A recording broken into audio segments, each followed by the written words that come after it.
Hello students, हम class 8 का chapter 1 पढ़ रहे थे, डेटा रिप्रेजेंटेशन एंड प्रोसेसिंग 05। इसके 7 पार्ट्स मैं आपको दिखा चुकी हूँ वीडियो में। अब हम 8th पार्ट आगे कंटिन्यू करते हैं, तो देखते हैं हम आगे क्या नया सीखेंगे। इस वीडियो में हम 3 एक्टिविटीज़ करेंगे स्प्रेडशीट को लेकर, एक्टिविटी 9, 10 और 11। तो सबसे पहले एक्टिविटी 9 क्या कह रही है? While playing the board game, मतलब कोई जैसे आप सांप सीढ़ी या लूडो खेलते हो, तो वो कोई बोर्ड गेम खेलते टाइम अबीर थ्रू द डाइस 30 टाइम्स। तो एक पर्सन का नाम है अबीर, उसने डाइस मतलब पासा या गोटा जो भी बोलते हो उसको, उसने 30 बार फेंका। Every time the number displayed on the dice is entered in the table given below. Table में आपको दिखाती हूँ।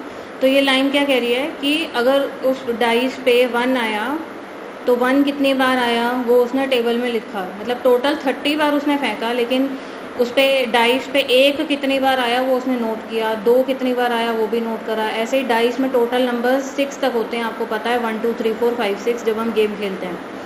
तो उसने 6 तक वो सारे, जैसे 6 कितनी बार आया वो टेबल में नोट करा उसने। आगे क्वेश्चन में आपको क्या कह रहा है? Create this table in spreadsheet. तो सबसे पहला क्वेश्चन तो आपको कह रहा है कि ये जो टेबल नेक्स्ट पीपीटी में दिखाया है वो आपको स्प्रेडशीट में बनाना है, और उसके बाद represent it with the help of a bar graph. ठीक है, तो आइए देखते हैं टेबल देखते हैं। टेबल देखो, टेबल का नाम है रोल ऑफ द डाइस, मतलब डाइस कितनी बार फेंका। Face of the dice, face of the dice मतलब उसके हर तरफ जो नंबर लिखा होता है डाइस पे, 1 2 3 4 5 6 ये नंबर्स होते हैं। और टाइम्स मतलब ये नंबर कितनी बार आया। जैसे डाइस पे 1 आया 5 बार, 2 आया 4 बार, 3 आया 8 बार, 4 आया 2 टाइम्स, 5 आया 3 बार और 6 आया 8 बार। तो अगर आप इसको टोटल करके देखोगे तो ये टोटल 30 बन रहा होगा। ठीक है, तो सबसे पहले क्वेश्चन को देखते हैं। उसने बोला कि ये हमें स्प्रेडशीट में टेबल बनाना है। तो स्प्रेडशीट में हम टेबल कैसे बनाएंगे?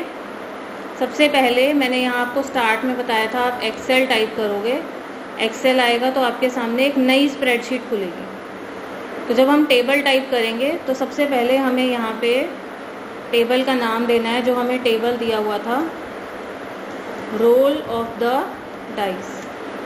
पहले कॉलम में हमें दिया था फेस ऑफ द डाइस और दूसरे कॉलम में था टाइम्स। ठीक है, तो फेस ऑफ द डाइस में हमारे पास क्या वैल्यू थी? 1 2 3 4 5 और 6। अब हम ये देख लेते हैं कि ये कितनी बार आया था। 5 4 8 2 3 8, 5 4 8 2 3 8।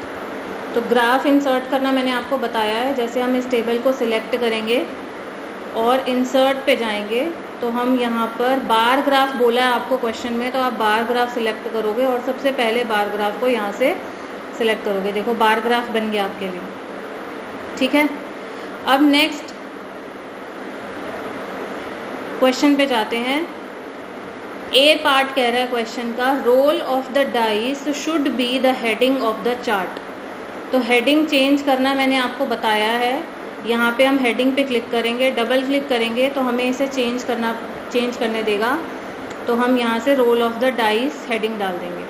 ठीक है, फिर नेक्स्ट सेकंड क्वेश्चन बोल रहा है, Y axis title should be the face of the dice. Y axis पे क्या आना चाहिए? Face of the dice. यहाँ पर ये आपकी वाई एक्सिस है। अब वाई एक्सिस टाइटल करने के लिए मैंने आपको कहा था डिज़ाइन टैब में चार्ट लेआउट पर जाएंगे, तो यहाँ आप देखोगे कहाँ पर आपको एक्स एक्सिस और वाई एक्सिस दोनों ऐड करने दे रहा है, लेआउट यहाँ। ठीक है, तो वाई एक्सिस में आप डबल क्लिक करोगे, आपको क्या टाइटल ऐड करना है? फेस ऑफ द डाइस, मतलब डाइस पे ऊपर क्या नंबर आ रहा है, 1 2 3 4 5 6 में से। ठीक है, अगला C question, X axis should be frequency, मतलब वो नंबर कितनी बार आया। तो एक्स एक्सिस पे हम यहाँ पे डबल क्लिक करेंगे और हमें क्या डालना है यहाँ पे? फ्रीक्वेंसी। ठीक है, ये हमने डाला, तो ये हमारा बार ग्राफ बन गया, जितनी बार उसने वो नंबर डाइस फेंका और कितनी बार वो नंबर आया। डी क्वेश्चन है, how is bar chart different from the column chart. ये मैं आपको जब टाइप्स ऑफ चार्ट पढ़ाए थे उसमें भी लिखा हुआ है, दोबारा बता देते हैं। ये देखिए, ये हमने चार्ट बनाया है, हमारे चार्ट का टाइटल है roll of dice. Y axis पे है face of the dice, face 1 2 3 4 5 6, ठीक है, और एक्स एक्सिस पे है फ्रीक्वेंसी। तो अगर मैं 6 देखूं कितनी बार आया है, तो 6 की बार कहाँ जा रहा है, 8 पे, ठीक है। 5 का बार कहाँ जा रहा है, देखो 2 और 4 के बीच में है, तो ये 3 पर है, जो सेम इन्फॉर्मेशन हमने टेबल में डाली है। 4 का बार कहाँ जा रहा है, 2 पे, ठीक है। तो यहाँ से आप ग्राफ देख सकते हो अपना। जो डी क्वेश्चन रह गया था उसका आंसर देख लेते हैं।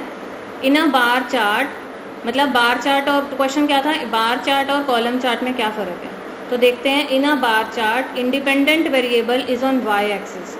वापस अगर हम इस ग्राफ पे आ जाएं तो इंडिपेंडेंट वेरिएबल मैंने आपको बताया था जिसे हम नाप नहीं सकते, और डिपेंडेंट वेरिएबल जिसको हम नाप सकते हैं। तो एक वेरिएबल है हमारे पास फेस ऑफ द डाइस, ये तो फिक्स्ड है, जो डाइस के ऊपर नंबर आएगा उसे हम नहीं नाप सकते, तो ये है हमारे लिए इंडिपेंडेंट वेरिएबल। और जिसे हम नाप सकते हैं वो है फ्रीक्वेंसी, मतलब वो नंबर कितनी बार आया, ठीक है। तो हमारे लिए डिपेंडेंट वेरिएबल क्या है, फ्रीक्वेंसी, ठीक है। तो बार ग्राफ में हमारे लिए क्या होता है, ये जो इंडिपेंडेंट वेरिएबल है ये हमारा वाई एक्सिस पे होता है, और जो डिपेंडेंट वेरिएबल है वो हमारा एक्स एक्सिस पे होता है। लेकिन कॉलम चार्ट में इसका बिल्कुल उल्टा होता है, जो हमारा डिपेंडेंट वेरिएबल है वो हमारा वाई एक्सिस पे चला जाता है, और जो इंडिपेंडेंट वेरिएबल है वो हमारा एक्स एक्सिस पर आता है, ठीक है। तो यही फ़र्क है और यही इसमें लिखा हुआ है। नेक्स्ट एक्टिविटी पे आते हैं। एक्टिविटी कह रही है, क्वेश्चन है, change the column chart in activity 8 to a line chart. अब ये कॉलम चार्ट आपको ध्यान होगा, हमने आइसक्रीम की डेली सेल्स हमने कॉलम चार्ट बनाया था, राधे श्याम का आपको ध्यान होगा, पिछली वीडियो में हमने ये एक्टिविटी करी थी।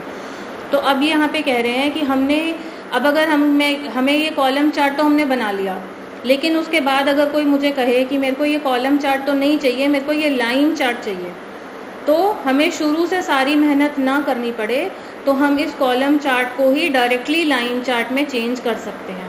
कैसे चेंज कर सकते हैं, मैं दिखाती हूँ। ये हमने बनाया था कॉलम चार्ट, ठीक है। तो यहाँ से हम सबसे पहले इस चार्ट को सिलेक्ट करेंगे, डबल क्लिक करेंगे, ऊपर देखो डिज़ाइन टैब खुल जाएगा, ठीक है। डिज़ाइन टैब में सीधा हम आएंगे यहाँ पे सबसे पहले ऑप्शन पे चेंज चार्ट टाइप। जब इस पर क्लिक करेंगे तो आपके पास यहाँ पे बड़े सारे चार्ट्स दिखेंगे। अब किस में चेंज करने के लिए कहा गया आपको, लाइन चार्ट में, तो लाइन चार्ट पे क्लिक करोगे और लाइन चार्ट के सबसे पहले ऑप्शन पे क्लिक करोगे और यहाँ ओके पे क्लिक करोगे, तो ये देखो ये लाइन चार्ट में कन्वर्ट चेंज हो गया आपका ग्राफ, ठीक है। जो पहले कॉलम ग्राफ था वो अब लाइन ग्राफ बन गया है। तो ये सिंपल स्टेप्स थे। सिंपल स्टेप्स एक बार दोबारा पढ़ लेते हैं। स्टेप 1 में मैंने आपको कहा ग्राफ को सिलेक्ट करना है और पहले उस पर डबल क्लिक करना है। स्टेप 2 में जब हम उस पर क्लिक करेंगे तो हमें डिज़ाइन टैब में हमारे पास बड़े सारे ऑप्शंस खुलेंगे। फिर स्टेप 3 आपको कह रहा है click on change chart type. जो सबसे पहला ऑप्शन आएगा कि हम चार्ट को चेंज करना चाहते हैं तो हम उस पर क्लिक करेंगे। देखो ये ऑप्शन आपको भी दिखाया हुआ है यहाँ पर। उसके बाद जोन सा भी चार्ट आप सेलेक्ट करना चाहते हो जिसमें आपको चेंज करना है, आप वो वहाँ से सिलेक्ट करोगे और चार्ट जो है चेंज हो जाएगा। ये सेम मैंने अभी स्टेप्स आपको करके दिखाए हैं। देखो ये लाइन चार्ट बन जाएगा आपका, ठीक है। तो ग्राफ में आपका एक्स एक्सिस वही है टेम्परेचर और वाई एक्सिस वही है कि उसकी कितनी सेल हो रही है, उसे कितने पैसे मिल रहे हैं, ठीक है। Next, analyse the graph in activity 10 and answer the questions given below. क्या कह रहा है यहाँ पे, जो हमने ये ग्राफ लाइन ग्राफ बना लिया, अब इसको हम पढ़ेंगे और उसके बेसिस पे क्वेश्चंस को आंसर करेंगे। तो पहला क्वेश्चन हमें कह रहा है, in which months does Radhe Shyam has the highest sales of ice cream. उसकी सबसे ज़्यादा बिक्री कौन से महीने में होती है, ठीक है। तो आप वापस आ जाओ, अगर हम इस ग्राफ को देखें, देखो उसकी सबसे ज़्यादा बिक्री यहाँ पर हो रही है जब वो 2500 रुपये कमा रहा है। सबसे ज़्यादा पैसे वो कमा रहा है कब, जब उसके 2500 रुपये वो कमा रहा है। अब यहाँ पे अगर हम टेम्परेचर देखेंगे तो आप यहाँ यहाँ पे इसका टेम्परेचर देखो, नीचे टेम्परेचर है 35 से 44 डिग्री सेल्सियस। तो ये कब होता है, जब हमारा गर्मी का महीना होता है। और गर्मी के महीने हमारे क्या होते हैं, अप्रैल, मई, जून और जुलाई। तो तो यहाँ पे आंसर में आप क्या लिखोगे, सबसे ज़्यादा बिक्री उसकी कब हुई, in the summer months like in April, May, June and July. ठीक है, टेम्परेचर देख के आपने इसका आंसर दिया कि इतना तापमान कब होता है हमारा, गर्मियों के महीनों में होता है, और गर्मियों के महीने में सबसे ज़्यादा आइसक्रीम बिकती है और उसकी सबसे ज़्यादा पैसे वो कमाता है। Next, second question, in a temperature of 32 degrees how much money can Radhe Shyam earn. अगर टेम्परेचर 32 डिग्री है तो राधे श्याम कितने पैसे कमाएगा। तो हम ग्राफ पे जाते हैं वापस। आप देखो 32 डिग्री कहाँ आ रहा है, यहाँ आ रहा है 25 से 34 डिग्री टेम्परेचर के बीच में, यहाँ पर आ रहा है ये। तो अगर आप यहाँ पे इसकी अर्निंग देखोगे तो देखो मैक्सिमम ये जा रहा है 1500 पे, ठीक है, और यहाँ मिनिमम आप ये भी ले सकते हो 1000।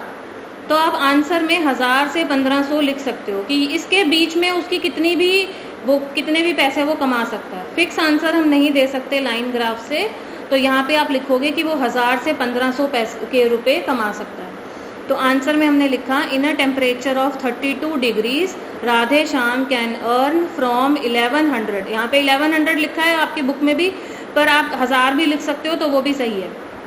From 1000 rupees to 1500 rupees. ठीक है, next third question, in which months can Radhe Shyam also spend his time in a part time business. ठीक है, तो राधे श्याम का एक्स्ट्रा टाइम वो कब बिता सकता है पार्ट टाइम बिजनेस में। वापस आते हैं, जब उसकी सेल सबसे कम है। सबसे कम सेल कब है उसकी, लेस देन 15 डिग्री टेम्परेचर में। लेस देन 15 कब होता है, सर्दियों में। ठीक है, तो सर्दियों में जब सबसे कम टेम्परेचर, विंटर मंथ्स में हमारा टेम्परेचर सबसे कम होता है और उसकी सेल भी सबसे कम ही है आइसक्रीम की, तो वो साथ के साथ दूसरा बिजनेस भी साथ में कर सकता है। ठीक है, ये हुए तीसरा क्वेश्चन। नेक्स्ट आते हैं एक्टिविटी 11। एक्टिविटी 11 में आपको क्वेश्चन कह रहा है change the bar graph created in activity 9 into a pie chart. Activity 9 में हमने कौन सा ग्राफ बनाया,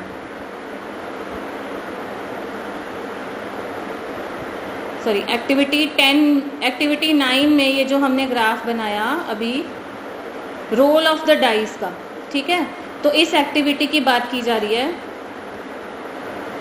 तो इसमें कहा अब हमें ग्राफ चेंज करना आ गया है, तो उसी ग्राफ को वो कह रहा है कि अब पहले हमने बार ग्राफ बनाया था पर अब हमें बार ग्राफ नहीं चाहिए, अब उसको चेंज करो पाई चार्ट में। तो कैसे करना है ये मैंने आपको बताया भी है अभी। देखो ये ग्राफ हमने बनाया, ठीक है, पहले इस ग्राफ को हम डबल क्लिक करेंगे, ये ऊपर डिज़ाइन टैब खुल जाएगा हमारे पास, और हम सबसे पहले ऑप्शन पे आएंगे चेंज चार्ट टाइप। अब हमें कौन से चार्ट में चेंज करना है इसको, पाई चार्ट में, तो यहाँ पाई चार्ट पे क्लिक करेंगे और पाई चार्ट में सबसे पहले ऑप्शन पे क्लिक करेंगे और ओके पे क्लिक करेंगे, तो आपका ये ग्राफ पाई चार्ट में कन्वर्ट हो जाएगा। ठीक है,